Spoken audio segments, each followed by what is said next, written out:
하나님의 말씀 봉독하겠습니다. 하나님의 말씀 디모데후서 제1장 6절입니다.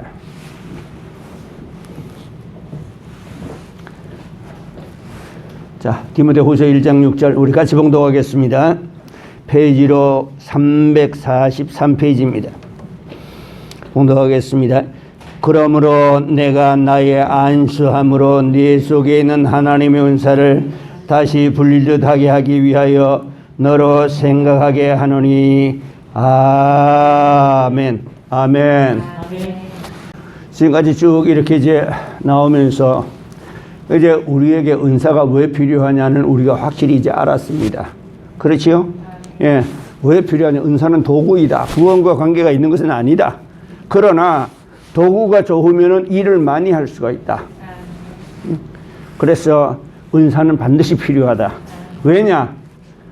구원과는 관계없지만 상급과는 관계가 있고 축복과는 관계가 있다. 요셉에게 은사가 없었더라면 총리가 될 수가 없었을 것이고, 그 다음에 다니엘에게 은사가 없었더라면 재상으로 있지를 못했을 것이고, 사도 바울에게 은사가 없었더라면 성경을 이렇게 쓸 수가 없습니다. 자기가 모르는 내용을 어떻게 쓸 수가 있습니까? 그러니까 우리에게 은사는 반드시 필요하다. 그러면 사람들은 많이 그렇게 생각합니다. 굳이 은사를 받지 않아도 구원받는 지장이 없지 않습니까? 하는데 말은 맞는 말입니다. 말은 맞는 말입니다만은 하나님께서 우리에게 은사를 내려주시는 것은 필요하기 때문에 내려주시는 거야. 특히 하나님께서는 우리에게 뭘 주시냐 하면은 말씀과 믿음을 주심으로 말미암아서 그 말씀과 믿음을 가지고 기도하면은 병이 떠납니다. 이 신유의 역사를 받은 사람이 기도하면 병이 나가는 게 병이 낫는 게 아니라 말씀과 믿음으로 기도하면은 병이 떠나게 돼 있어. 마지막 때는 이런 여러 종류의 질병들이 들어옵니다. 들어올 때에 하나님의 말씀을 확실히 믿고 그 말씀을 따라 살아가며 그 말씀대로 행하며 주님을 섬기다가 보면은 원찮게 우리 집에, 내 주변에 이런 질병들이 들어올 수가 있습니다. 들어올 때 어떻게 해야 되느냐? 내 믿음과 기도로서 그것을 이길 수가 있어야 되는 거야. 맨날 미련한 처녀, 슬기로운 처녀 5과 미련한 처녀 5 있는데, 미련한 슬기로운 처녀는 등을 가지되 기름을 많이 가지고 갔습니다. 뭐로? 여유분의 기름을 가지고 갔습니다. 마태복음 25장 1절 이하에 있는 말씀. 여유분의 기름을, 등에다가 기름을 잔뜩 넣고 여유분의 기름을 가지고 갔습니다. 이 사람이 누구야? 슬기로운 처녀야. 미련한 처녀는 뭐라고 말씀하시냐면은 등은 가지되 기름은 가지지 아니하였더라고 말씀하시고 있어. 아마 그러면은 이 말씀을 자세히 생각해 보게 되면은 두 가지입니다.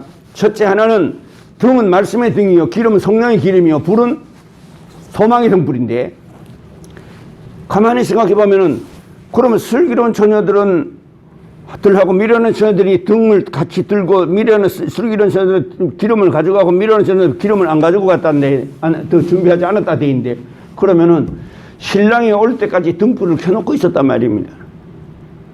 맞습니까? 미련한 처녀나 슬기로운 처녀가 똑같이 등불을 켜놓고 있었습니다. 등불을 켜놓고 있었는데 신랑이 더디움으로 다 졸며 잘세. 여러분, 신랑이 더디온데 그래서 벌써 2000년이 다 됐어. 다 졸며 잘세. 여러분, 조는 거가 자는 건 다릅니다. 조는 거는 바시락 소리만 해도 발딱 일어나지만 자는 사람은 그만해 업어가도 모릅니다. 다 졸며 잘세. 슬기로운 처녀와 미련한 처녀가 다 졸고 자고 있는 겁니다. 그런데 신랑이 오니까 어떻게 됩니까? 보라, 신랑이라 맞으러 나오라 합니다. 맞으러 나오라 할 때에 처녀들이 졸던 사람, 자던 사람이 벌떡 일어나가지고서 보니까 졸던 사람은 슬기로운 처녀라서 가지고 간 기름을 따라 부어가면서 이제 기름을 등에다가 가득 채워놓고, 등불이 기름이 따르면 또 기름도 채워놓고 여유분의 기름을 가지고 갔으니까. 그런데 미련한 사람은 어쩌냐? 등은 가지되 기름은 가지지 아니하였더라 했으니까 뭐냐? 등에다가 기름만 고기다가만 잔뜩 가지고 갔던가, 아니면은 옆집에 많은 데면 좀 얻어 쓰지 뭐 하고서 습관적으로 얻어 쓰던가. 이해가 됩니까? 습관적으로 옆집 만원 내야 조지만원 좀 얻었으면 되지 뭘. 그래가지고서 그거 좀 그러니까 그래 넣어줄게 그럼 가득 넣어준 거야. 가득 넣어줬더니만은 그것만 달랑 들고 간 거야. 신랑이 올 때까지 보니까 이미 기름은 다 타고 다 줄고 등불은 꺼져갑니다. 그러니까 좀 빌려줘. 맨날 빌려줄 줄 알았던 거야. 절대 우리 신앙은 부모의 신앙, 누구의 신앙 절대로 의존하면 안 됩니다. 목사의 신앙 의존하면 안 됩니다. 신앙은 철저히 개인입니다. 하나님의 이 72억의 모든 사람들을 부르긴 했지만은 그러나 구원하는 사람은 개인적이라는 사실을 이렇게 기억해야 합니다. 여러분 구약 성경에 보게 되면 누가 나오냐면 가인과 아벨의 이야기가 나오지요. 가인과 아벨의 이야기가 나오는데 가인의 이야기와 아벨의 이야기를 가만히 보게 될 것 같으면 가인도 제사를 지내고 아벨도 제사를 지냈습니다.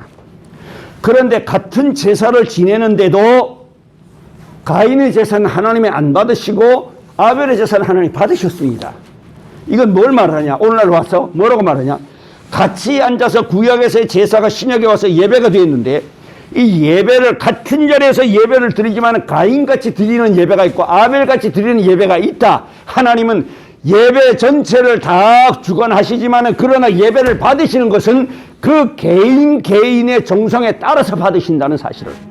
어떤 사람은 예배를 아직 그가 아무리 찬송을 부르고 기도를 해도 그는 하나님이 받지 않으시고 가인처럼 우리에게 이것을 보여주시는 것은 바로 이런 뜻에서 보여주시는 겁니다. 슬기로운 처녀와 미련한 자를 보여주시는 것은 하나님 말씀을 같이 들었습니다. 말씀의 등을 들고 있습니다. 같이 들고 있었는데 같은 자리에 들고 있었는데 어떤 사람은 기름을 넉넉하게 준비하고 어떤 사람은 말씀 등만 들고 있어요. 주일날 와서 듣기만 하는 거예요. 그래서 필요하게 될 것 같으면 기도 많이 하는 분들한테 가서 기도 도움 요청하는 거야. 그래 맨날 기름 얻어 쓰는 거야. 그러다가 정작 주님 오실 때 가서 얻으려고 하니 뭐라고 말합니까? 우리하고 너하고 쓰기 다 모자랄까 하나님 가서 파는 자리에 가서 살아.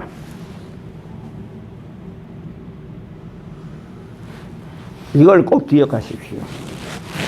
같은 예배를 드려도 주님은 구별해서 받으신다.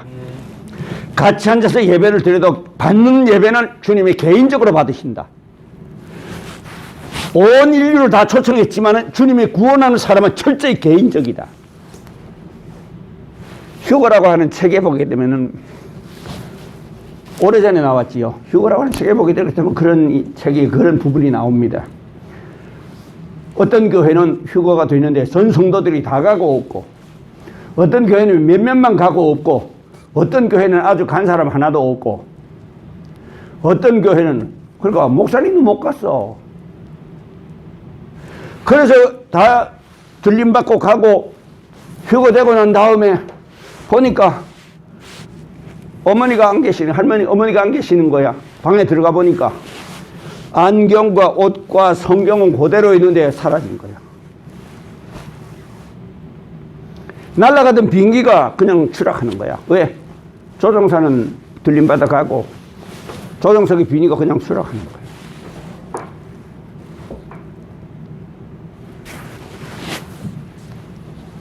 그렇게 들림받아 가는 사람이 있는가 하면은 어떤 교회는 들림 아예 못 받는 거야. 아무도 못 가는 거야. 이 목사님이 그때야 정신이 들어가지고 그 휴거라고 하는 책에 보면 그래 되어 있습니다.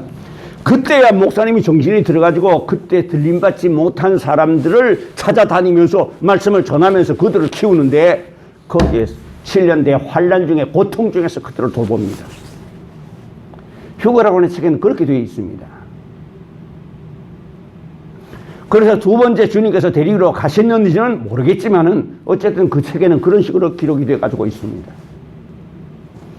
여러분, 우리의 신앙은 부모의 신앙이 아닙니다. 나 개인의 신앙이라는 사실을, 하나님과 나 사이의 관계를 분명히 해야 된다는 사실을, 아멘. 거기에 목사가 끼어들어서 안 됩니다. 거기에 교리가 끼어들어서 안 됩니다. 거기에 교단이 끼어들어서 안 됩니다. 거기에 교회가 끼어들어서도 안 됩니다. 교회와 목사와 교리와 그 모든 것들이 다 필요하지만은 그것을 나 개인과 하나님과의 사이에 관계를 연결하는 데 필요한 것이지 그것 자체가 우리의 신앙 모두를 책임져 주는 것은 아니라는 사실을. 왜 이런 이야기들을 목사님들이 안 가르치는지 모르겠어.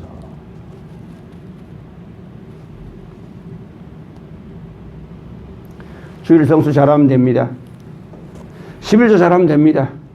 전도 잘하면 됩니다. 끝입니다.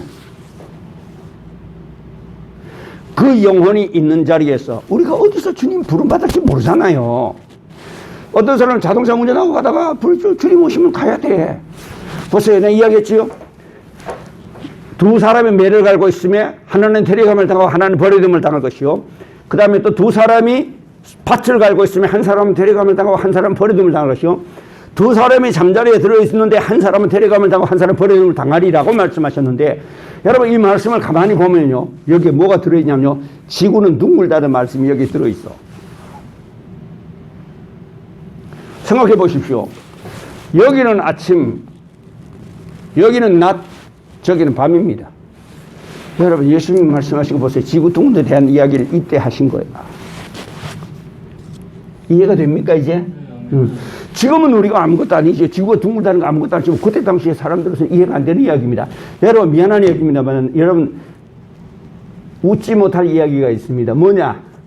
미국인들 가운데서 지금 다른 나라 말고 미국인들 가운데서도 아직도 지구가 둥글다는 것을 믿지 않는 사람들이 있습니다. 그들이 왜 믿지 않느냐? 이유는 하나입니다. 기구를 타고 하늘에 올라가서 보니 땅은 평평하더라 이거야.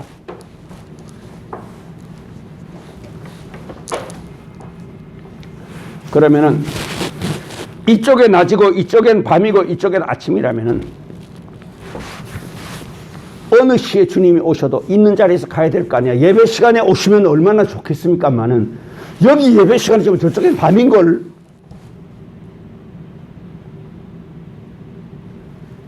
여러분 자다가라도 가야 돼. 그 주기철 목사님은 주무실 적에 바지, 옛날 우리 한복엔 바지에 데님을 맸거든요. 버선을 신고 그 다음에 바지 가랭이를 이렇게 접어가지고서 거기다 끈을 맸거든. 그걸 데님이라고 합니다. 잘 때는 그것을 풀고 그러면 바지가 헐렁해지지요. 그 다음에 버선 벗고 그렇게 잡니다. 주기철 목사님 주무실 적에 데님을 매지 풀지 않고 잤어. 자다가라도 주님 오시면 뛰어나가 맞이한다고. 오늘 우리가 이런 식으로 예수님 오시기를 기다리는 자가 주님을 만날 수가 있고 주님 앞에 들림을 받을 수가 있는 거야. 디모데후서 4장에 말씀하시고 계십니다. 사도 바울이 디모데를 향해서 4장 거기 5절, 6절, 7절 이하에 보게 되겠다. 뭐라고 되어 있냐면 한번 따라 하겠습니다. 내가 나의 달려갈 길을 마치고 믿음을 지켰으니 이제 후로는 나를 위하여 의의 면류관이 예비되었으므로 주 곧 의로우신 재판장이 그날에 내게 주실 것이라. 얼마나 여하고 한번 생각해 보세요. 사도 바울이 얼마나 내가 이 떠나고 나면 주님 앞에 가게 되면 생명의 면류관을 주신대. 그 면류관을 바라보는 바울의 마음에 죽음이 두렵지 않은 겁니다. 사도행전 19장에 있는 말씀입니다. 사도행전 19장에 보게 될 것 같으면 내가 우리 주 예수 그리스도께 받은 하나님의 복음 곧 우리 주 예수 그리스도께 받은 사명 하나님의 복음을 전하는 일을 마치려 함에 있어서 나의 생명을 조금도 귀한 것을 여기지 아니하노라. 그날을 바라보니까. 그런데 그 다음 구절 한번 보세요. 뭐라고 되어 있는가? 주 곧 의로우신 재판장이 나를 내게 주 곧 의로우신 재판장이 그날에 내게 주실 것이라. 나를 위해서 뭐가 생명의 면류관이 예비되어 있는데 주 곧 의로우신 재판장이 그날에 내게 주실 것이라. 그 다음 구절이 뭐라고 되어 있냐면은 따라하겠습니다. 나뿐 아니라 주의 나타나심을 기다리는 모든 자에게도니라. 아멘. 주님의 재림을 기다리는 사람에게 의의 면류관을 생명의 면류관을 씌워주신대. 의의 면류관을 씌워주신대. 여러분 면류관에도 여러 가지가 있습니다. 믿음으로 의롭 다심을 받았습니다. 그러면 거기에서 뭐가 나옵니까? 의의 멸류관이 나옵니다. 죽도록 충성하면 생명의 멸류관을 주십니다. 어디에 나옵니까? 요한계시록 2장 10절에 나옵니다. 내가 죽도록 충성하라. 그래야 내가 생명의 멸류관을 네게 주리라. 시들지 않는 멸류관이 있고 영광의 멸류관이 있으면 멸류관도 다 각각입니다. 그런데 누구에게 멸류관을 주신다고요? 주의 나타나심을 사모하고 기다리는 모든 사람들에게도 준대. 멸류관을 씌워주는데 그러면 우리 속에 과연 예수님이 오시기를 얼마만큼 기다리고 있느냐 그 말입니다. 우리의 신앙이 그걸로 끝나지 않나요? 오늘날의 모든 설교들이 그런 설교가 아닌가요? 병나는 설교, 재미있는 설교, 그게 나쁘다는 것은 아닙니다. 그걸 통해 가지고서 어디까지 가야 됩니까? 휴고 단계까지 우리가 준비가 되어 있어 슬기로운 처녀로 만들어 놓아야 될 것이 아니냐 그 말입니다. 성도들 교회 멤버로 만듭니다. 내가 교회를 비판하는 게 아닙니다. 그러한 교회들이 많지 않나 그런 생각이 들어요. 11조 잘하고 예배 출석 잘하고 전도 잘하면은 더 이상 바랄 게 없습니다. 그 영 바르게 서서 주님 오실 때 들림 받을 수 있도록 키울 수 있기 위해서 애쓰는 교회가 과연 얼마나 있겠느냐 그 말입니다. 성경적으로 보게 될 것 같으면 분명히 반이요. 스가랴서에 보게 될 것 같으면 스가랴서 9장에서 보게 될 것 같으면 얼마나 3분의 1입니다. 주님 오실 때 들림 받는 사람은 성경적으로 마태복음 25장에는 이 반이고 뭐의 반입니까? 교회의 반, 성도의 반이야. 스가랴서에는 어떻게 되냐? 3분의 2는 떨어지고 3분의 1만 금같이 은같이 연단하고 금같이 시험하여서 내가 그들을 나의 규례를 지키게 하며 그들은 나의 백성이 되고 나는 그들이 하나님이 되리라. 스가랴서는 그렇게 되어 있습니다. 그러니까 불신자가 교회에 들어오도록 전도해 드리는 것 중요한 일입니다. 그러니까 들어온 사람 주님 앞에 설 수 있는 준비를 시키는 것이 중요한 일입니다. 평생 예수 믿고 지옥 갈 겁니까? 오늘 많은 사람들이 그렇게 가르칩니다. 믿기만 하면 천국 간다고 말합니다. 맞습니다. 믿기만 하면 천국 갑니다. 가는데 그 믿음이 주님 앞에 갈 때까지 그 변함없는 믿음이 있어야 되는데 믿음에 뭐가 따라와야 됩니까? 행함이 따라와야 됩니다. 순종이 따라와야 됩니다. 믿음과 행함이 따라오지 않으면 어떻게 됩니까? 그거는 죽은 믿음이야. 야고보서 1장 22절에 말씀하십니다. 한번 따라하겠습니다. 따라하겠습니다. 너희는 도를 행하는 자가 되고 듣기만 하여 자신을 속이는 자가 되지 말라. 아멘. 하나님의 말씀을 듣기만 하고 지키지는 않는 거야. 자신을 속이는 거야. 좀 미안한 이야기입니다만 제가 어렸을 때 본 교회의 모습과 지금의 교회의 모습은 많이 다릅니다. 정말로 목사님들이 설교도 잘하고 다 잘합니다. 성경이 얼마나 흔합니까? 제가 유인주석회 다닐 때는 어디 성경을 들고 다녔어요. 쪽복음 들고 다녔어. 요한복음 하나 이렇게 되어 있는 거, 마태복음 하나 그거 들고 다녔어요. 오늘 이렇게 성경을 자유롭게 어디든지 가면 성경을 펼쳐놓고 읽을 수 있습니다. 누구나 다 신구약 성경을 다 들고 있으면 정권을 다 들고 있습니다. 이런 시대에 목사님들이 나와서 얼마나 은혜스럽게 설교합니까? 재미있게 하십니다. 정말로 코믹하게도 해가지고서 우리의 마음을 사로잡습니다. 정말로 목사님들 잘하십니다. 나는 그런 분들 대단히 존경합니다. 그런데 이분들의 설교는 부흥회 때 나와서 하는 그런 설교 말고 본교회 가서 성도들에게 할 때는 이런 설교 합니다. 내가 하는 이런 설교를 한다 그 말입니다. 전에 어떤 분이 그런 말을 하대요. 목사님 왜? 내가 부흥회를 이 교회에서 하니까 우리 교회에서 인도하니까 내가 맨날 내 설교만 듣기보다는 다른 분들의 설교도 듣도록 부흥사를 초빙해야 되겠다 그래가지고서 부흥강사를 섭외를 했습니다. 섭외를 했는데 부흥강사 섭외하니까 쉽게 옵니까? 쉽게 안 옵니다. 그래서 며칠 초빙했습니다. 며칠 중에 하나, 둘, 셋을 초빙했구나. 셋을 초빙했는데 김덕신 목사님 초빙할 적에 3년 기다렸습니다. 가야 돼요? 예, 오셔야 됩니다. 정말로 가야 돼. 오셔야 됩니다. 그러더니 그 목사님은 내가 윤희절 학교 때 그 목사님 교회에 내가 출석하던 주일학생이었어. 대구 남북교회 계시다가 지금 대구 동북교회 가셔서 은퇴하시고 아마 지금쯤 별시하셨을 겁니다. 은퇴하시고 서울 가셔서 아마 아들 집에 가 계시다가 아마 지금쯤 별시하셨을 거예요. 그래서 목사님들을 초빙을 했더니 이 목사님들은 어떤 설교를 하느냐? 전도 설교를 합니다. 부흥의 설교는 초신자를 위한 설교를 하거든요. 이런 설교는 내가 하는 이런 설교는 부흥에 나가서 못합니다. 부흥에 나가면 전도 설교해야 돼요. 불신자가 예수 믿도록 왜 예수를 믿어야 하는가에 대한 설교를 해야 됩니다. 그러면 예수를 믿고 난 다음에는 준비해가지고 주님 오시기를 맞이할 수 있는 슬기로운 힘부로서 만드는 것은 부흥회 때 안 합니다. 부흥회 때는 그런 설교하면 사람들이 안 오고 못 알아듣습니다. 그러니까 우리 교회 성도들이 집사님들이 나보고 그래. 목사님 왜 다른 교회 목사님들은 쉽게 가르치는데 왜 목사님은 어렵게 가르칩니까? 여러분, 공부 많이 시키는 학교가 좋은 겁니까? 공부 쉽게 하든 말든 냅두는 게 좋은 겁니까? 여러분 생각해 보세요. 힘들고 어렵게 정신게임을 시켜가면서 어떻게라도 하나를 더 머릿속에 집어넣어 주려고 애쓰는 학교가 그게 명문이지. 아이들이 자든 말든 내버려둬라 마음대로 하게 둬라까지 나는 내 할 일만 하면 그만이다. 전하면 그만이다 하고서 가르치고 나서 가버리면 여러분 그 학교는 어떤 학교입니까? 목회자가 성도들이 교회 멤버가 돼서 헌금 잘하고 그 다음에 전도 잘하고 그 다음에 봉사 잘하고 그러면은 거기서 만족합니다. 그 영혼이 주님 앞에 설 때에 과연 설 수 있겠는가?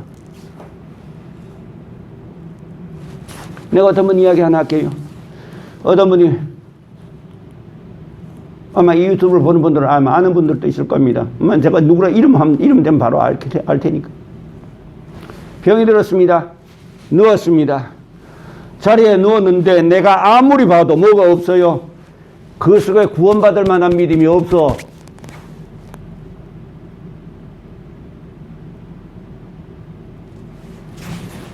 그래서 뭐라고 가르쳤느냐? 신앙 고백을 하라. 자나 깨나 신앙 고백하라. 그러니까 좀 불편해야 돼요. 집사 보고 신앙 고백 시킨다고. 다시 내가 부탁했습니다.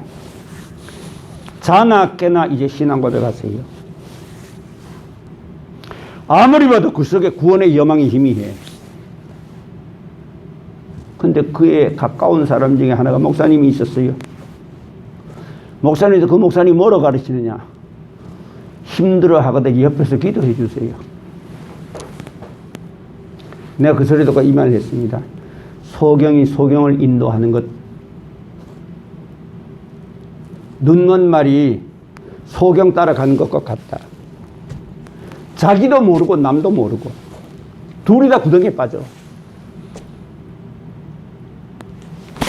그래서 내가 단호하게 이야기를 했습니다.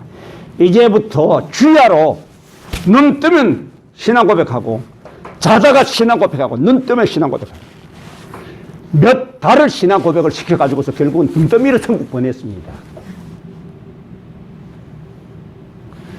최소한도로 목회자가 그 성도들의 영혼이 지금 주님 앞에 설 수 있는가 그렇지 않으면은 주님과는 너무나 거리가 먼 상태에 있는가 정도는 영혼을 가르치고 인도하는 사람이 알아야 할 것 아닙니까?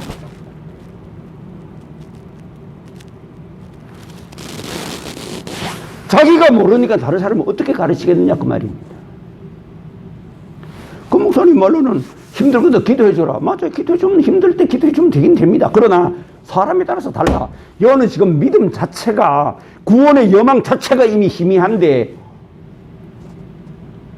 그 기도를 해봐야 소용이 있습니까? 본인이 입으로 고백하게 만들어야지요. 마음으로 믿는데 의에 이르고 입으로 신하의 구원에 이르느니라. 입으로 자꾸 신하게 만들어야지요. 신앙 고백을 몇 달을 시켰습니다. 그리고 나서는 천국 갔어요.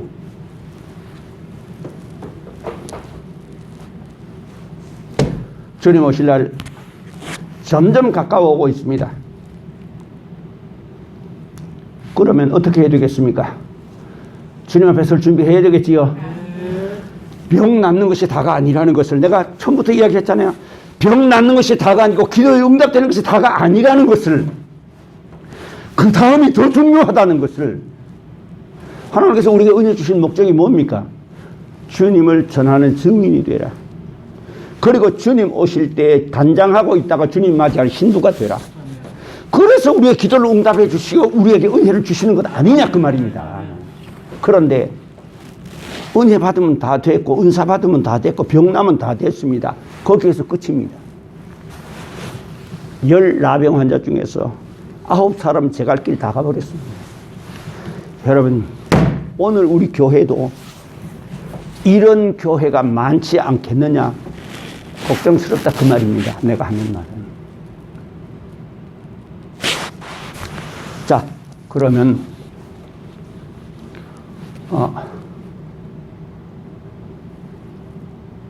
마가복음 8장 34절에 말씀하십니다. 따라하겠습니다. 아무든지 나를 따라오려거든 자기의 십자가를 지고 나를 쫓을 것이니라. 아멘. 그 다음에 마태복음 7장 13절에 말씀하십니다. 한번 따라하겠습니다.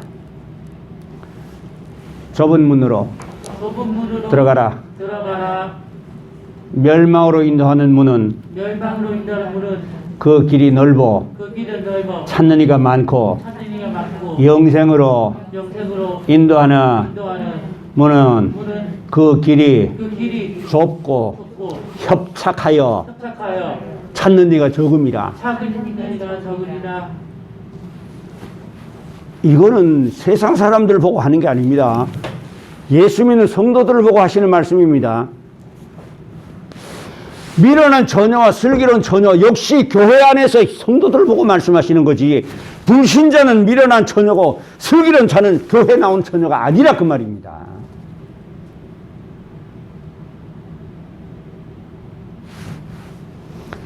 그럼 이제 자, 은사를 받는 것까지도 다 제가 다 거진 다 했지요. 입신도 했고 거진 다 했잖아. 그 외에 여러 종류의 은사가 있는데 그 은사는 다 열거할 필요는 없는 것 같습니다. 열거 안 해도 될 테니까. 자, 그러면은 받은 은사를 받는 것까지는 했습니다. 뭐라고 배웠습니까? 시간을 정해놓고 기도하면은 능력이 따라온다. 시간을 정해놓고 기도하면 은사가 따라온다. 고린도 후서 1장 11절입니다. 한번 따라하겠습니다. 많은 사람이 기도로 얻은 은사를 인하여 하나님께 감사하게 하려노라. 아멘. 고린도 후서 1장 11절입니다. 기도를 통해서 은사를 받습니다. 먼저 기도 훈련부터 돼야 되는 거야. 참 나는 안타까운 게 그겁니다. 뭐가 안타까우냐면요, 제가 다른 데서 목회할 때는 말입니다, 들어간 지 2주만이면 전 성도들의 기도에 불이 다 붙어요. 2주가 못 갔어. 그런데 내가 몇 교회 초빙을 받아가지고 갖고 이 교회로 왔는데, 초빙 받아가지고 가는 교회에서는 한 2달, 석 달 정도 가게 될 것 같으면 전부 다 기도불이 붙어요. 근데 아직 우리 성안교회는 기도불이 그렇게 붙었다고 내가 느낄 수는 없는 것 같아요. 어떤 분이 그러대, 성안교회 성도는 다 알고기라 그러대. 듣기가 과히 나쁘지는 않읍니다. 그렇게 인식을 하고 있다는 것만으로도 참 괜찮은 건데, 내가 볼 때는 아니야. 아직 2%가 모자라. 그래서 음료수가 2%짜리 음료수가 나왔지요.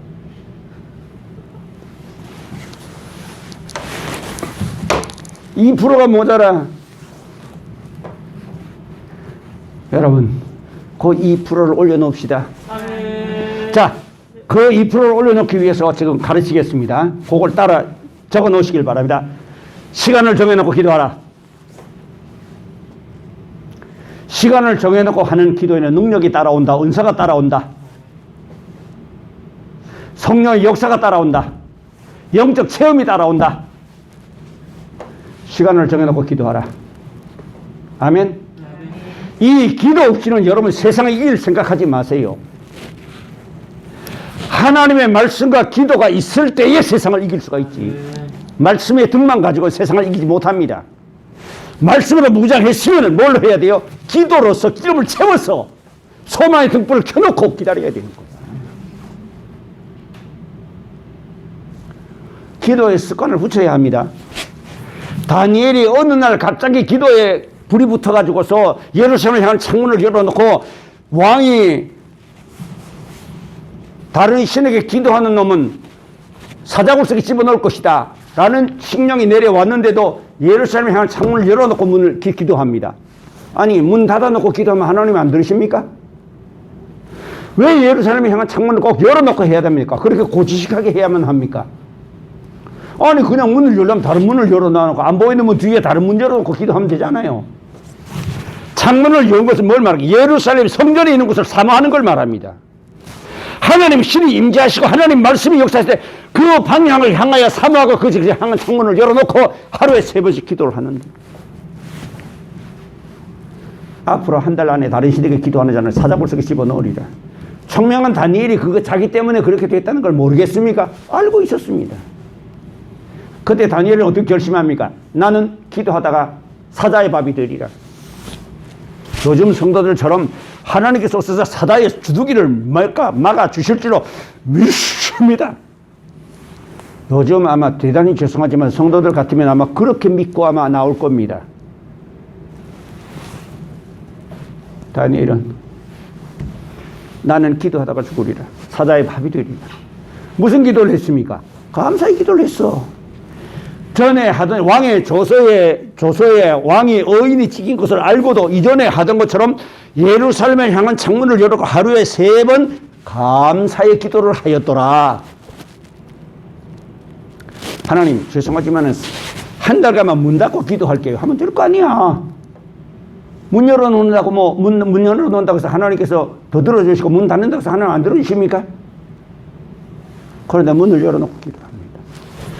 그 용기가 어디에서 왔습니까? 다니엘과 다니엘의 3 친구가 4사람이 있었지요. 그들은 예루살렘에 있을 때부터 그들은 기도에 훈련이 된 사람들이야. 그러니까 왕의 조서가 내려와도 두려워 안 하고 문을 열어놓고 기도할 수 있는 용기와 능력이 어디서 왔어? 옛날부터 예루살렘에 있을 때보다 포로로 오기 전부터 예루살렘에 있을 때부터 그들은 기도에 훈련이 되어 있는 사람입니다.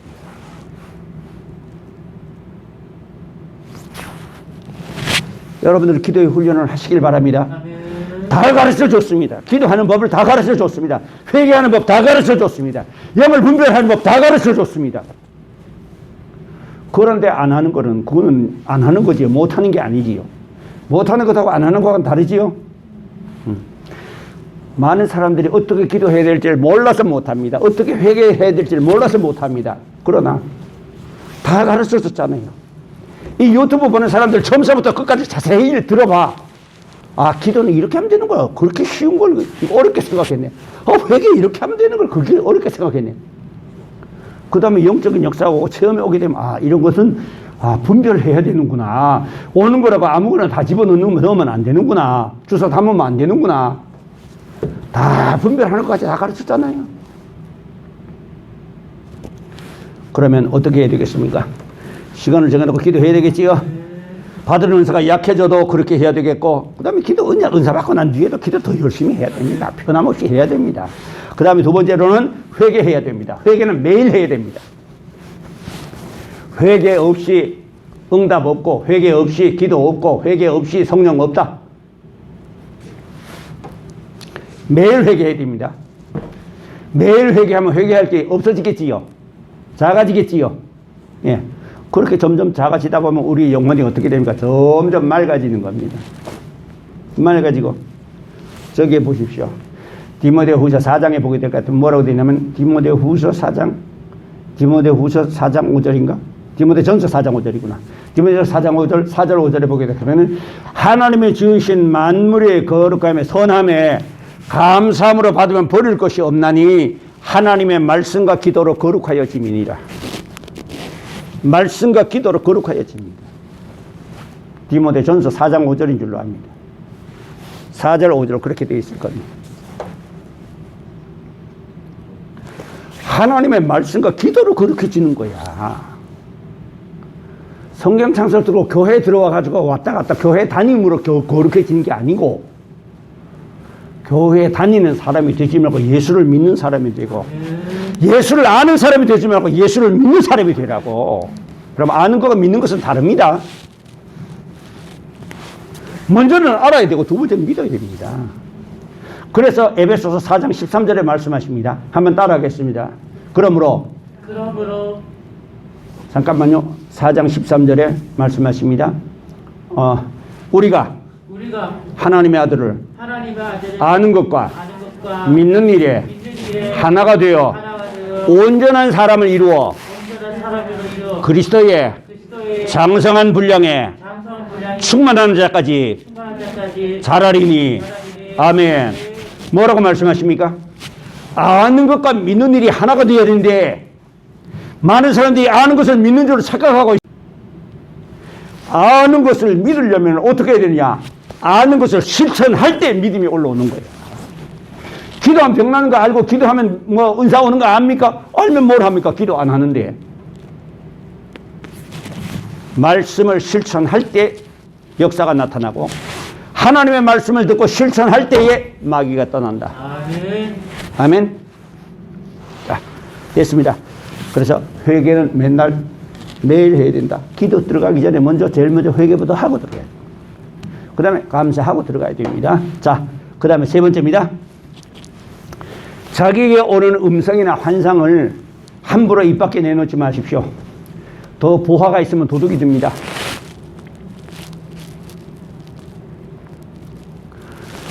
언제나 조용하게 있는 듯 없는 듯 하면서 자기에게 온 그 환상과 계시와 실제가 맞는가 안 맞는가 짝을 맞추어 보세요. 자꾸 그러다 보게 되면 요건 짝이 안 맞네. 요거는 계시 온 것하고 다르네. 요거는 응답 음성 들린 거하고 요거는 같으네. 짝을 맞춰보는 겁니다. 그러면은 점점 분별력이 생기게 되고 그 다음에 어떻게 되느냐? 그 다음에 그 영이 점점 장성하게 됩니다. 성장하게 됩니다. 아멘. 베드로 전서 2장 1절 이하에 있는 말씀이 있잖아요. 시기 1절 2절입니다. 베드로 전서 1장 2장 1절 2절입니다. 시기와 악독과 회방하는 말을 버리고 갓난 아이들 같이 순전하고 신령한 젖을 사모하라.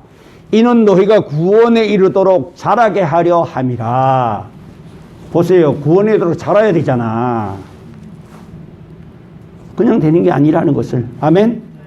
그래서 짝을 맞춰 보라. 실제로 그 다음에 기도해보라. 그 사람이 병이 낫는지 안 낫는지. 가서 안수 기도하는 것은 나중에 내가 안수에 대해서는 또 나중에 또 하도록 하고, 안수는 되도록이면 하지 마십시오. 본교회 교육자 목회자의 허락이 있은 후에나 하지 그전에는 함부로 안수 기도하는 게 아닙니다. 됐지요? 자, 그 짝을 맞춰 보라. 자, 됐습니다. 그러면 성장해간다. 시간이 지나면 점점 더 내려오는 역사가 더 강해지고 계속해서 기도하면 점점 더 역사가 점점 더 내게 다와서 머물러 준다. 됐지요? 예. 자, 그러면은 이제 여기까지 하고 나면 무슨 질문이 있습니까? 하기에 질문이 있을 리가 없을 겁니다. 왜냐하면은 생전 처음 듣는 설교니까. 내 말이 맞는 것 같습니까? 이 무슨 회개한 소리인지는 모르겠고 도대체가 도대체 뭐 이런 게 다 있냐? 예, 이런 게 다 있습니다. 성경에. 그러니까 우리가 성경을 지금까지 어떻게 봤습니까? 한쪽 눈으로만 보고 있었던 거야. 기도 응답되는 것만 보고 있었던 거야. 병 낫는 것만 보고 있었던 거야. 우리 영혼이 성장해가지고 주님 나라에 들어갈 준비하는 것은 못 봤던 거야. 이런 이야기 들으면 이제부터 시간 정해놓고 기도해야지 하는 그런 용기 생깁니까? 그런 결심 생깁니까? 예, 됐습니다.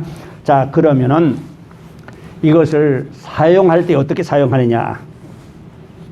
제일 첫 번째입니다. 하나님께서 우리에게 은사나 능력을 맡기면은 그냥 우리에게 맡겨버리지, 맡기고 나서 이렇게 써라 저렇게 써라 간섭하시지 않으신다. 여러분, 하나님께서 에덴 동산을 만들어 놓으시고 난 다음에 이름을 누구 보고 붙이라고 했습니까? 아담 보고 네가 이름 붙여라. 여러분, 사람 같으면 어쩌겠습니까? 딴 사람이 다 해놓고 지가 이름 붙이려 할 거야 아마. 맞습니까? 왜 대답이 없어? 아, 벌써 승천했는 모양이네 보니까. 벌써 승천을 했던가 아니면은 설교가 너무 은혜스러워가지고 입신을 했던가. 대답이 없는 걸 보니까.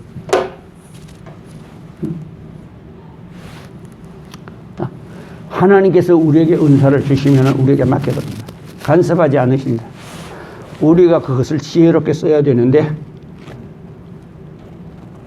되도록이면 안수는 하지 마세요. 안수는 어떤 때 하느냐? 직분을 맡길 때 합니다. 그 다음에 질병을 치료하기 위해서 합니다. 그 다음에 은사가 임하기 위해서 합니다. 안수를 해줍니다. 오늘 여기 본문에 그렇게 되어 있지 않습니까? 본문에 디모데후서 1장 6절에 말씀하시지요. 뭐라고 말씀하셨습니까? 오늘 본문이 벌써 잊어버렸지요. 그래, 잊어버리는 게 정상입니다. 네, 따라하겠습니다. 내가 나의 안수함으로 내 속에 있는 하나님의 은사로 불릴 듯 하게 하기 위하여 너로 생각나게 하노니. 아멘. 오늘 읽은 본문입니다. 이것이 안수함으로 은사가 불리듯 일어난다. 그러니까 안수는 직분을 맡길 때, 병을 고칠 때 병 고치는 은사가 있어서 안수를 할 때, 그 다음에 약해진 성령의 은사를 강해지게 할 때, 이럴 때 안수가 필요하다. 그러나 그것을 의존해서는 안 된다. 내 스스로가 기도에 자립을 해서 스스로가 기름을 준비하는 슬기로운 처녀가 되어야 된다. 아멘. 그러니까 우리가 항상 어떻게 되죠? 하나님께서 그런 걸 주시면 어떻게 되겠습니까? 우리의 관습과 윤리와 도덕에 거슬리지 않는 방법으로 자기가 써야 합니다. 쓰는 건 자기 자유입니다. 하나님이 이래서라 저래서라 말씀하시지 않고 이거 기도해줘라 저래 기도해줘라 말씀하시지 않아요.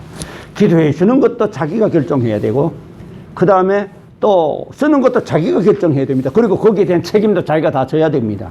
책임이 무겁습니다.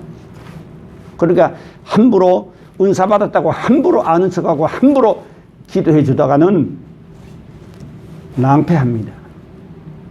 받을수록 낮아지고 받을수록 겸손해져야 한다는 것. 자, 됐지요?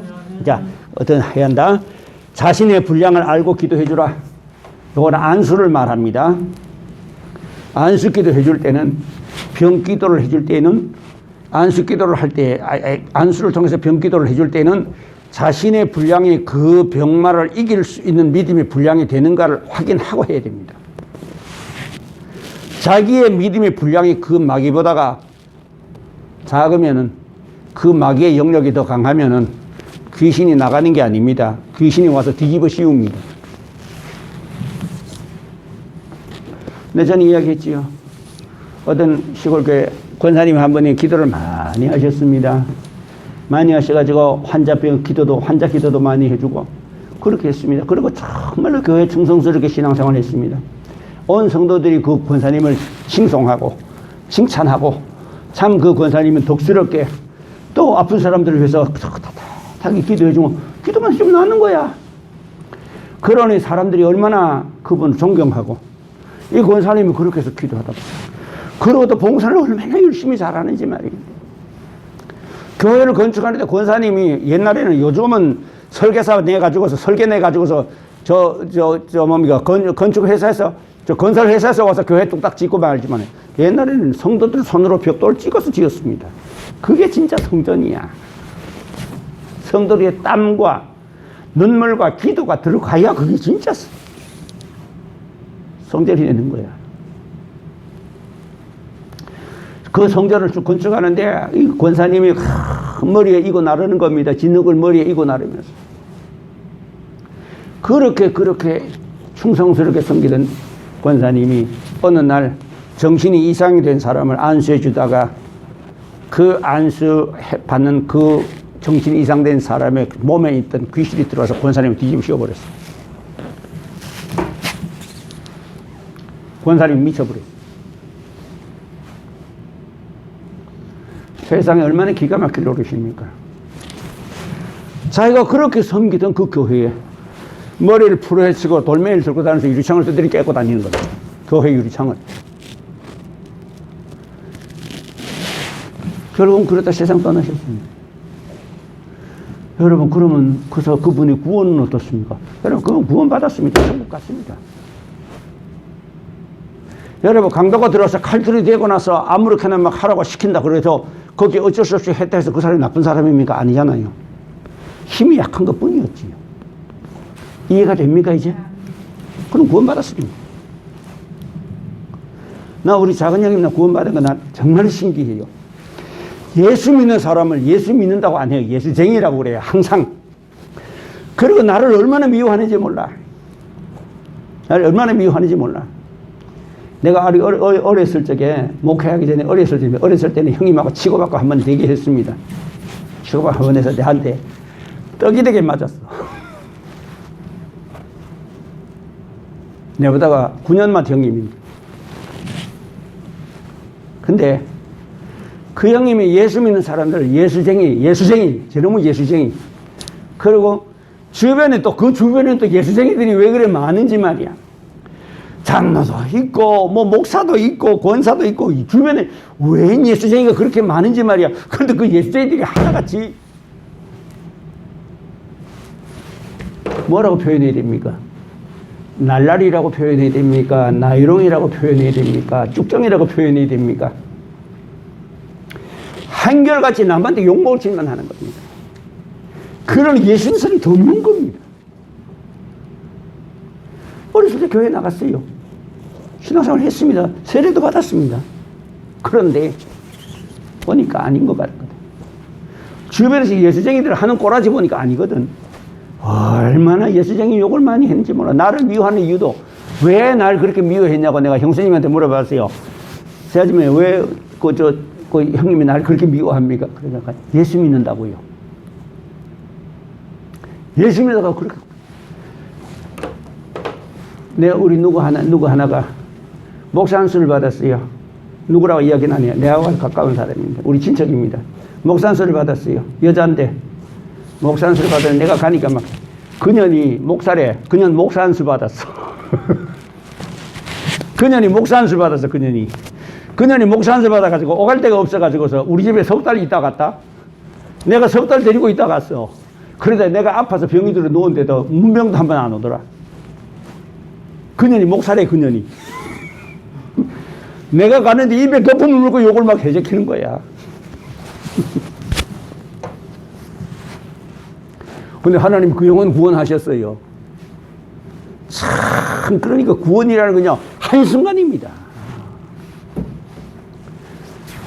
정말로 누가 보더라도 그거 구원받을 형편이 못 됩니다. 예수 믿는 사람들 욕하고 다니고, 특히 목사들 욕하고 다니고, 그런 사람인데, 제가 아무래도 내 마음에 가봐야 되겠어. 병이 들었다는 말 듣고 가봐야 되겠어. 그래서 먼저 혜진이를 보냈습니다. 30만 원을 들려서 보냈습니다. 두 번째 내가 가면서 50만 원을 들고 갔습니다. 가가지고 형수님을 드리고, 제가 약값을 보태 쓰세요. 필요할 때 쓰세요. 그러고서는 그래서 총 혜진이 30만 원 보낸 것도 사실은 내가 줬습니다. 내가 줘서 보냈습니다. 그래 보냈는데 막 그냥 입에 거품을 먹고 욕을 합니다. 그런가 보다 했어요. 그러고 다 끝나고 나길래 내가 이제 형님 이제 다 했습니까? 아직 계속 나오는 거야. 형님 이제는 저 집에 가야 됩니다. 집에 가야 됩니다, 형님. 내가 일어서는데 난 아는 거야. 이게 마지막이다. 형님 얼굴 보는 것은 이것이 마지막이다. 의사가 이 사람은 안 됩니다라고 말을 했다 하면은 내가 다른 방법을 찾을 수가 있어요. 그런데 의사가 회복된다는 말을 했기 때문에 다른 방법을 제시할 수가 없는 겁니다. 췌장암이에요. 췌장암 100% 사망입니다. 수술해도 사망입니다. 근데 내가 집에 왔는데 갑자기 전화가 왔어요. 아우님 하고 전화가 와서 생전 처음으로 그 목사 새끼 글을 파는 게 아우님, 형님 웬일이십니까? 고맙네. 새아침에가 내가 그래 돈을 보낸 거를 약값에 보태라고 보낸 거, 병원비 보태라고 보낸 거를 새아침에가 미처 말을 못했던가가. 그러니 형님은 이제 내한테 욕을 겨우겨우 했고 나는 그 욕 다 듣고 일어서 나오면서 마음이 울컥하더라고. 내가 지금 가면 이제 마지막이다. 다시 못 본다. 그래서 그 손을 잡아줬습니다. 그 손을 잡는데 내 눈에서 눈물이 흐르더라고. 마음이 울컥하는 게. 손을 잡아주고는 그리고 내가 돌아서 나왔습니다. 형님은 이제 내한테 이제 욕 실컷 했으니까 이제 속풀이 다 한 거지. 열받은 거 이제 속풀이 다 했지. 근데 나중에 내가 오고 난 다음에 형수님이 그래 이번에 목사님 오셨는데 50만 원을 가져왔습니다. 당신 약값에 보태라고요. 그리고 지난번에 혜진이가 왔는데 30만 원을 약값으로 쓰라고 30만 원을 가져갔대요. 그 말에 감동을 받았어. 참 돈이라는 게 위력이 있대요. 그러면 돈 80만 원이야. 형님 마음이 완전히 바뀐 거야.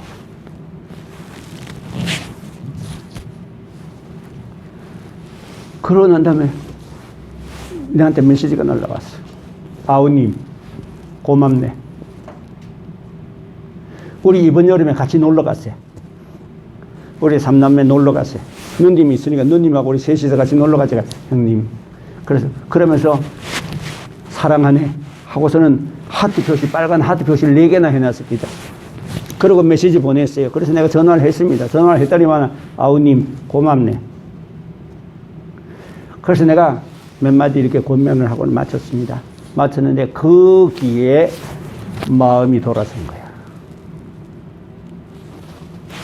그러고 세상 떠났는데 분명히 구원받았습니다. 내가 새아침 보고 그래서 울지 마세요. 구원받았습니다. 천국 갔습니다.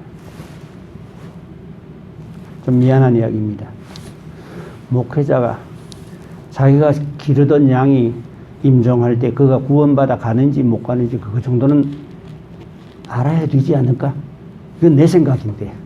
성경에 있는 건 아닙니다만. 내 생각인데. 최소한들이 영혼을 먹이는 목사라면은, 영혼을 기르는 목사라면은 그 영혼이 지금 죽어도 하나님 앞에 설 수 있도록 하나님 앞에 설 수 있겠는가? 그리고 그 지금 죽으면 구원받아 천국 가겠는가 정도는 내다볼 수 있어야 안 되겠느냐? 그 말입니다. 그렇지 않으면 목사가 아니라는 것도 아니고 그렇지는 않습니다만은 그 정도는 아는 게 훨씬 모르는 것보다 유익하겠지요. 내 생각입니다.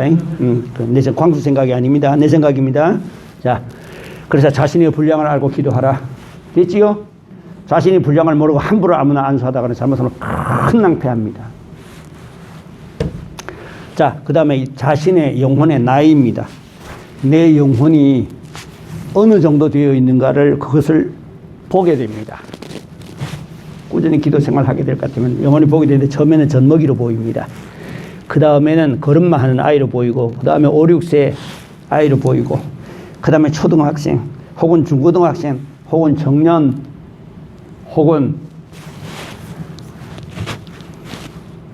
갑옷과 투구와 방패와 칼을 들고 있는 장수로 보이든가. 이거는 나이와 관계없습니다. 예수 오래 믿은 것과 관계없습니다. 그 사람이 기도해서 어떤 능력을 받았느냐에 관계가 있다는 것. 여기까지만 해야 될 것 같습니다. 나중에 여기 영혼의 성장에 대해서 여기까지 그 후에 내가 필요한데 또 계속해서 지금 할 게 더 있습니다. 있으니까 여기 하나만 하고 이것만 하고 마칠게요. 대구남북교회 있을 적에 김덕신 목사님이 그런 설교를 하십니다. 교회에 미친 사람이 들어왔어. 그래서 옛날에는 어쩌냐면은 교회에 미친 사람 들어오면 그 교회 부흥한다 그랬어요. 왜냐? 평상시에 성도들이 졸고 자다가도 미친 사람이 들어왔으니 그 귀신 쫓아내려면 열심히 기도해야 될 거 아니야. 기도 소리가 높아지고 찬송 소리가 높아져야 될 거 아니야. 그러면은 미친놈 들어오면 교회 부흥한다 그랬어요. 어느 교회에 미친 사람이 들어왔어요.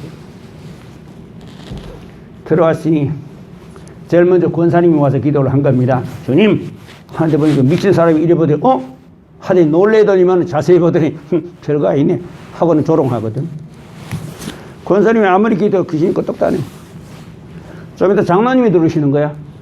장로님들, 하고 보더니만, 별거 아니네. 하고는 또 조롱하는 거야. 장로님이 들어와도 조롱하고, 권사님이 들어와서 조롱하는 겁니다. 찬송을 아무리 부르고 아무리 기도해도 귀신이 싱글벙글 웃으면서 조롱하는 겁니다. 미친 사람이. 그런데 밖에서 윤주일 학생 여학생이야. 윤주일 학생이야. 윤주일 학생 하나가 어머니 심부름으로 권사님을 찾으러 온 거야. 밖에서 권사님 여기 오셨습니까? 하면서 교회 밖에서 들어오는데 권사님 여기 오셨습니까? 하는 그 소리를 듣는 순간 이 귀신이 사시나무 떨듯이 떠오는 겁니다.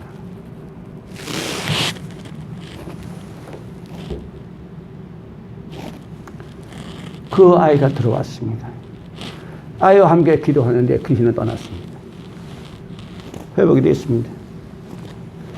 그래서 물었습니다. 그 미쳐서 정신이 이제 온전해지고 나서 물었습니다. 그 권사님이 들어올 때 놀래더니만 왜 그래 조롱했습니까? 예, 권사님이 들어올 때 보니까 방패를 한 개 가지고 들어옵니다. 그래서 이거 믿음이 있구나 해가지고 자세히 보니까 방패가 동전만 한 개 가슴에 여기 이렇게 달린 거예요. 이거 가지고는 안 되겠어. 못 맞겠어. 야, 그까짓 것쯤이야.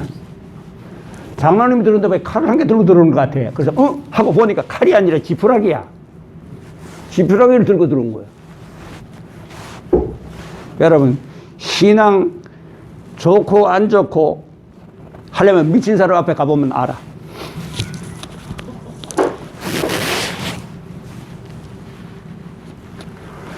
그런데 이 학생, 어린 여학생이 밖에서 권사님하고 부르는 그 소리를 듣는 순간 온몸에 소름이 끼치면서 공포가 일어나는데 부들부들 떨리는 거야. 들어온데 보니까 팔척 장수가 구척 장검을 들고 투구와 갑옷을 입고 들어오는 거야. 벌벌 떤 거야. 쫓겨났어요. 그는 어린 여학생 주일 학생이야.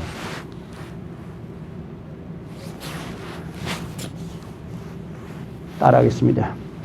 이는 너희 믿음이 사람의 지혜에 있지 아니하고 오직 하나님의 능력에 있게 하려 하였노라. 아멘. 우리가 믿는 것이 사람의 지혜를 말을 믿는 게 아닙니다. 말씀의 능력을 믿고 찬송의 능력을 믿고 기도의 능력을 믿습니다. 보혈의 능력을 믿습니다. 아멘. 내가 항상 인용하는 설교 중에 성경 구절 중에 하나, 정말로 우리가 뼈에 새게 될 성경 구절이 있습니다. 일하는 사람은 싹을 은혜로 여기지 아니하고 빚을 여기거니와 일을 아니할지라도 경건치 않은 자는 오히려 다시니 이런 믿음을 오히려 여기서나니라. 로마서 4장 4절에 있는 말씀입니다. 여러분, 이 말씀 뼈에 새기세요. 우리가 아무리 못된 행실을 다 고치고 재질 생각 다 버려도 못된 행실 다 고치고 죄질 생각 다 버려도 주 앞에서 정결하고 자랑치는 못하리라. 아멘. 우리가 기도 많이 하고 능력 받고 병 고치고 과잉 쫓아낸다고 해가지고 자랑할 거 하나도 없어. 왜? 누가 주셨길래? 예수님이 주셨고 주님이 보혈로 주셨기 때문에 주신 선물이야. 에베소서 2장 8절 9절에 있는 말씀 여러분 아시지요? 너희가 믿음으로 말미암아 구원을 얻은 것은 너희에게서 난 것이 아니요 하나님의 선물이라. 믿음, 우리가 예수 믿게 된 것도 하나님의 은혜입니다. 아멘. 교회에 들어올 수 있는 것마다 이미 은혜입니다. 아멘. 아멘. 그러면 주님께서 베드로 보고 뭐라고 했습니까? 베드로가 저는 그리스도시요 살아계신 하나님의 아들이시니이다. 마태복음 16절에 있는 말씀인데, 저는 그리스도시요 살아계신 하나님의 아들이시니이다 하니까 주님이 뭐라고 대답하셨습니까? 바요나 시몬아 내가 복이 있도다. 여러분, 예수님을 하나님의 아들로 고백하는 사람은 복이 있는 사람이다. 아멘. 그러면은 그렇게 하나님 말씀을 듣고 그 말씀대로 살아간다고 해서 우리가 죄 안 짓느냐? 우리는 약해서 순간순간에 넘어집니다. 그럴 때에 마귀는 우리에게 절망을 가져옵니다. 네가 예수 믿는다고? 너 예수 믿는다고 너 그래? 넌 이제 하나님 너 같은 건 안 돌아봐. 절망을 들고 들어온다 그 말입니다. 거기에 속지 말라는 거야 내가 하는 말은. 여기에 로마서 4장 4절에 있는 말씀 바로 그 말씀입니다. 일하는 사람은 싹을 은혜로 여기지 아니고 빚으로 여기거니와. 여러분 하루에 가서 일하고 나면 일당 줍니다. 저녁에. 그렇지요? 받을 때 어떻게 되고 이건 은혜가 아니지요. 내가 하루 일한 대가를 받는 거지요. 그렇죠? 물론 넓은 의미에서 보면은 자기를 택해서 불러서 일을 시켜주고 일당을 주니까 고맙긴 하지만은 그래 자기 노력한 대가를 받은 거야. 빚으로 여기거나 당연히 받아갈 것을 받아간다. 그러나 일한 것이 없어. 충성한 것도 없어. 그런데 하나님께서 내가 비록 부족하고 보잘것도 없고 무익한 종이지만은 그래도 하나님은 나를 받아주실 줄 믿습니다 하는 그 믿음을 보시고 의로 여기신다. 아멘. 잊지 말아라. 아멘. 로마서 4장 4절 머릿속에 외우시길 바랍니다. 다시 따라하겠습니다. 일하는 자는 그 싹을 은혜로 여기지 아니하고 빚으로 여기거니와 이를 아니할지라도 경건치 아니한 자를 의롭다 하실 믿음을 의로 여기셨느니라. 아멘. 됐지요? 이러면은 구원 못 받을 사람 없습니다. 그래서 여기까지만 해야 되겠습니다. 다음 시간에 영혼의 나이에 대해서부터 시작해가지고서 어제 우리에게 들어와 있는 각종 무기들입니다. 하나님이 우리에게 주신 무기들이 있습니다. 그게 다 은사들입니다. 아주 다음 시간에 그걸 하도록 하겠습니다. 기도하겠습니다. 거룩하신 아버지 하나님 감사합니다. 오늘 우리에게 하늘나라의 소망을 주시고 하늘에 신령한 것을 주시고 그리고 나서 우리 주님께서 말씀하십니다. 아버지의 약속하신 것을 기다리라. 너희는 요한은 물로 세례를 베풀었으나 너희는 몇 날이 못되어 성령으로 세례를 받으리라 하셨습니다. 거룩하신 아버지 하나님, 오늘 우리 주님이 한국교회에 오신다면은 정말로 성령으로 충만해서 예수님 앞에 설 준비가 되어 있는 성도들이 얼마나 되는지 걱정스럽습니다.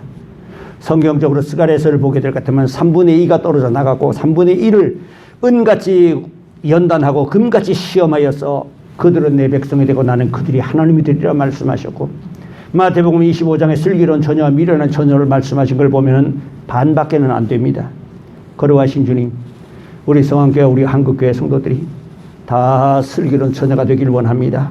주님, 이 유튜브를 보고 있는 분들이 뭔가를 깨닫고서 새롭게 눈이 열릴 수 있다면 그는 생명을 얻게 될 줄로 믿습니다.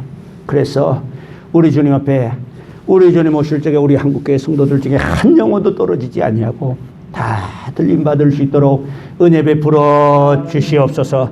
예수님 귀하신 이름으로 기도하옵나이다. 아멘.